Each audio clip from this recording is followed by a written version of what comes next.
अशफाक अहमद है। मैंने इस साल यूपीएससी में 140 सेकेंड रैंक सिक्योर किया है। मेरी स्कूलिंग जो है वो यवतमाल महाराज से ही हुई है। प्राइमरी मेरी जो है वो जफ़रनगर की ज़िला परिषद स्कूल से कंप्लीट हुई है। उसके बाद हाई स्कूल मैंने गवर्नमेंट कॉलेज से अपनी कंप्लीट की है। ग्रेजुएशन जो है वो मैंने पुणे के आज़म कैंपस से अपनी कंप्लीट की थी बीएससी मैथमेटिक्स में। 12th के बाद ही मैंने ये डिसाइड कर लिया था कि मुझे यूपीएससी करनी है। इंस्पिरेशन इसकी मुझे अपने मामू के थ्रू मिली, जो सेवा एनजीओ के सेक्रेटरी है। उन्होंने मुझे जो है वो इंट्रोड्यूस करवाया कि एक आईएएस ऑफिसर होता क्या है, उसके लिए आपको किस तरीके से प्रिपरेशन करनी है, ये सब चीज़ें। तो मैंने वहाँ से डिसाइड कर लिया था कि मुझे अब यूपीएससी करनी है।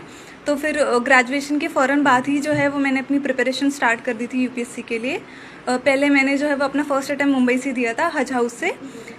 सेकेंड अटैम्प्ट के लिए से मैं दिल्ली चली गई, जिसमें हमदर्द स्टडी सर्कल से जो है वो मैंने अपना सेकेंड अटैम्प्ट दिया। और फाइनली जो मेरा ये वाला अटैम्प्ट रहा है, जिसमें मुझे फाइनली सक्सेस मिली है, वो मैंने जामिया मिल्लिया इस्लामिया से दिया है, आरसीए में। मेरी ये जो पूरी जर्नी रही है उसमें बहुत सारे उतार चढ़ाव रहे हैं, लेकिन जो है मेरी फैमिली का सपोर्ट बहुत ज़्यादा इसमें रहा है, स्पेशली मेरे पेरेंट्स का। मैं फाइनेंशियली थोड़े हम्बल बैकग्राउंड से बिलोंग करती हूँ। मेरे पापा जो है वो ऑटो रिक्शा ड्राइवर है, लेकिन फिर भी उन्होंने कभी मुझे ये एहसास नहीं होने दिया कि हमारे पास रिसोर्सेज की कमी है। उन्होंने हमेशा मुझे सपोर्ट किया है। मेरी जो मदर है, उन्होंने मुझे हमेशा सपोर्ट किया है। कहीं ना कहीं मैं जो एक पेट्रियार्कल सोसाइटी से बिलोंग करती हूँ, इसके बावजूद भी कभी मेरे पेरेंट्स ने मुझे ऐसा महसूस नहीं होने दिया कि तुम लड़की हो, तुम ये नहीं कर सकती। उन पे दूसरों का भी प्रेशर था, फिर भी उन्होंने इस प्रेशर को हैंडल करते हुए मुझे सपोर्ट किया है।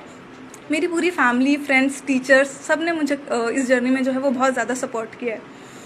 मैं अपनी प्रिपरेशन की बात करूँ तो ये मेरा 4th अटैम्प्ट था, तो इससे आप अंदाज़ा लगा सकते हैं कि जर्नी बहुत ज़्यादा डिफ़िकल्ट रही है। फेलियर्स बहुत सारे आए हैं इसमें, लेकिन मैंने इस जर्नी में एक चीज़ सीखी है कि आपको पेशेंस और कंसिस्टेंसी जो है वो कभी इन दोनों चीज़ों का साथ नहीं छोड़ना है। ये दोनों चीज़ें ही है जो आपको जो है वो आपकी डेस्टिनेशन तक पहुंचा सकती है। आपके पास फेलियर्स आएंगे, बहुत सारे आएंगे, लेकिन आपको उन फेलियर्स से सीखना है कि आपकी गलती कहाँ हो रही है और आगे बढ़ना है।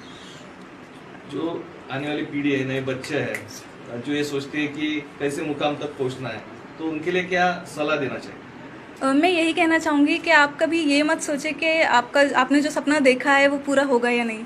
कभी कभार ऐसा होता है कि हमारे पास जो है वो बहुत सारे बैरियर्स होते हैं। कभी फाइनेंशियली जो है वो हम अच्छे स्ट्रॉन्ग बैकग्राउंड से बिलोंग नहीं करते, तो हम सोचते हैं हम कर नहीं पाएंगे, लेकिन कहीं ना कहीं से आपको सपोर्ट मिल ही जाता है। अगर मैं अपना एग्जाम्पल दूँ तो जो सेवा एनजीओ है, उसके थ्रू जो है वो मुझे बहुत फाइनेंशियली सपोर्ट मिला है। इस तरह से मदद जो है वो आती रही है। मेरे पेरेंट्स ने मुझे हमेशा बहुत ज़्यादा सपोर्ट किया है। तो आपको कभी अपने सपने का जो है वो छोड़ नहीं देना चाहिए, उसके लिए हमेशा कोशिश करती रहनी चाहिए। और फेलियर्स चाहे जितने भी आए, आपको कभी उनसे डरना नहीं है।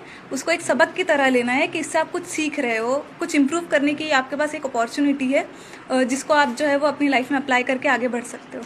जिला परिषद के स्कूल है, उसमें भी उर्दू मीडियम है। ऐसी परिस्थिति में हमेशा लोग सोचते हैं कि बड़े स्कूल होना चाहिए, अंग्रेजी में ही पढ़ना चाहिए, तो क्या लगता है इसमें? ये मेरे हिसाब से ये बिल्कुल एक तरह का मिथ है। ऐसे कुछ नहीं होता है। अगर आप खुद हार्ड वर्किंग हो, अगर आप में उतना जज्बा है कि आपको अपनी लाइफ में कुछ करना है, तो आप कैसे भी हालात में जो है वो आगे बढ़ जाते हो। और स्कूल हमेशा से एक बहुत इंपॉर्टेंट पार्ट होता है आपकी लाइफ में कुछ सीखने के लिए। आप में खुद में वो जज्बा होना चाहिए कि आप उस अपॉर्चुनिटी को एक्सप्लॉइट कर पाए और उससे सीख पाए। अभी आईएएस तो आप बन गए हो, लेकिन क्या आगे करना चाहेंगे सोसाइटी के लिए? ये तो बस एक फर्स्ट स्टेप है, एक तरह से मीन्स है ये कुछ हासिल करने के लिए, कुछ पाने के लिए। तो ये एक तरह से मेरे लिए मीन्स है कि मैं सोसाइटी को सर्व कर सकूँ, सोसाइटी में जो अंडर प्रिविलेज सेक्शन है उनके लिए कुछ कर सकूँ, स्पेशली गर्ल्स के लिए, क्योंकि मैं रिलेट कर सकती हूँ कि एक लड़की के लिए कितना मुश्किल होता है आगे बढ़ना और कुछ अचीव करना। तो मैं कोशिश करूँगी कि मैं एजुकेशन और हेल्थ केयर जो है उस पर ज़्यादा अपना फोकस करूँ और सोसाइटी के लिए कुछ कर पाऊँ।